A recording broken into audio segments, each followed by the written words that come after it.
welcome to session 6 of Unit 4. This session will introduce you to the sun structure and nuclear fusion. By the end of this session, you should be able to explain the principle of fusion reaction in the sun.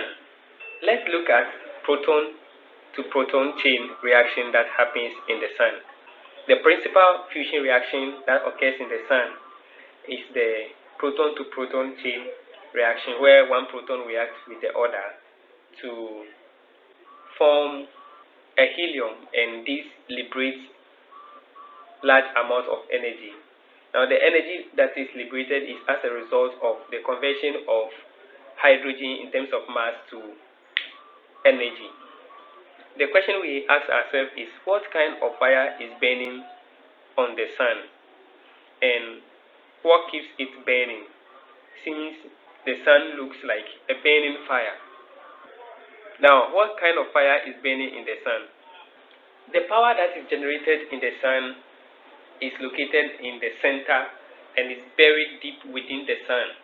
Now, that very center is called the core of the sun and has a radius that is close to 1/4 of that of a star. In the core of the sun, pressure and temperature is very high, and this is so high enough to cause fusion of the hydrogen atoms to form a helium. It is the formation of this helium that releases the energy that burns in the sun. It's very important to note that in the proton to proton chain reaction, hydrogen nuclei are converted to helium by fusion, and this happens through several number of intermediates. So the fusion reaction of hydrogens within the core of the sun generates high energy photon, which is the gamma ray that moves through the radiative layer surrounding the core.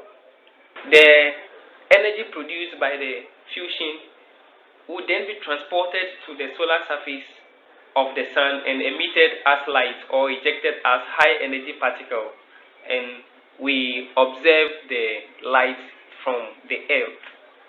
Since the energy required for fusion reaction is very high and the fusion reaction is able to occur in the sun, it means that very high amount of energy is produced within the sun.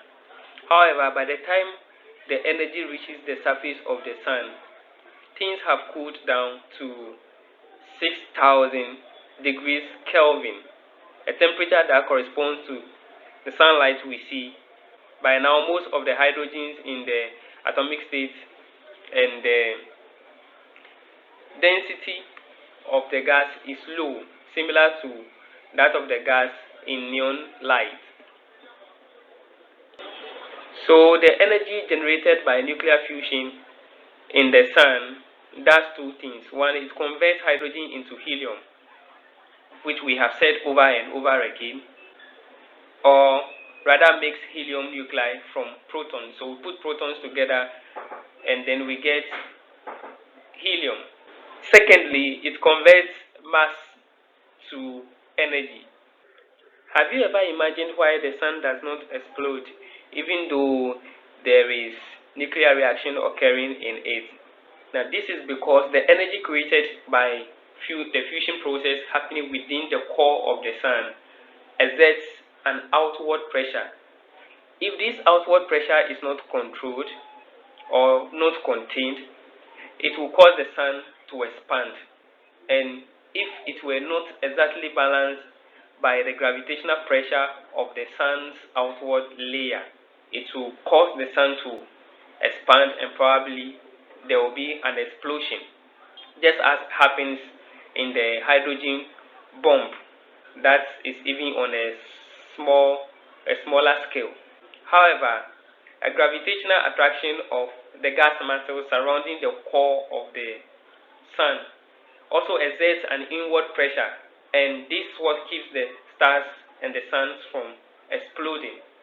It is very important to note that the outward pressure from the fusion reaction keeps the stars from collapsing, and the inward pressure from the gravitational attractions keeps the stars from exploding. Even if the star explodes, it will shine for a while with very extreme brightness, and then it will turn into a new star.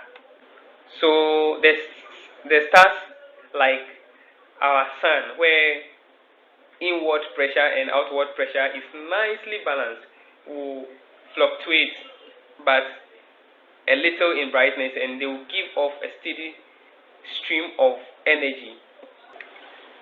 Let's look at the sunspots. So the sunspots, they are spots on the face of the sun.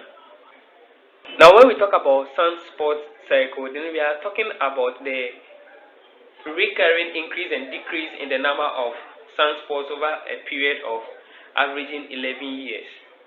So the spots keep increasing and decreasing on the surface of the sun, and this occur within a period of about 11 years. So at the end of every sunspot cycle, that is within 11 years, the sun's magnetic field will switch direction. Let us look at the causes of the sunspot cycle. So what happens is that because of the differential rotations, it creates vortices on the sun, and this cools the photosphere and creates these sunspots on the sun. The vortices take about 11 years to grow, and after that they cancel each other out. Also, the differential rotations ends up in twisting the sun's surface magnetic field until these magnetic fields break through the surface of the sun as sunspots, and the magnetic fields will return below the surface of the sun after 11 years. I will give you an assignment of reading more about the sun spot cycle and try to find out more of other factors that cause these sunspot cycles. So this is a self-assessment question for you to try your hands on.